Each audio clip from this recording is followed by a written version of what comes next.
বলছি বাড়িতে কেউ আছেন? হ্যাঁ, কি হয়েছে বলো। বলছি রাতটুকু আপনাদের বাড়িতে থাকার জায়গা হবে? না না, আমাদের বাড়ি শিয়ানা মেয়ে আছে। বাবা থাক না, রাতটুকুর তো ব্যাপার। এই যা, তুই ভেতরে যা। বোঝে না সোজা না। আঙ্কেল, রাতটুকুর তো ব্যাপার, থাকতে দিন না। এই যা, পুলিশ ডাকতে হবে নাকি রে?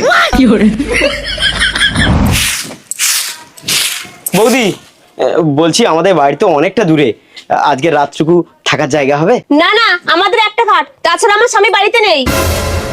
এই তাহলে তো খুব ভালোই হলো, আমি নইলে এক সাইডে শোবো।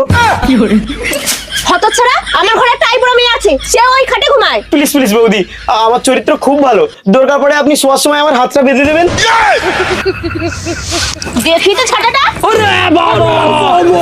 কাকিমা, আপনাদের বাড়িতে যুবতী মেয়ে আছে? কেন, যুবতী মেয়ে কি হবে? না না, মানে রাতে একটু শুতাম আর কি।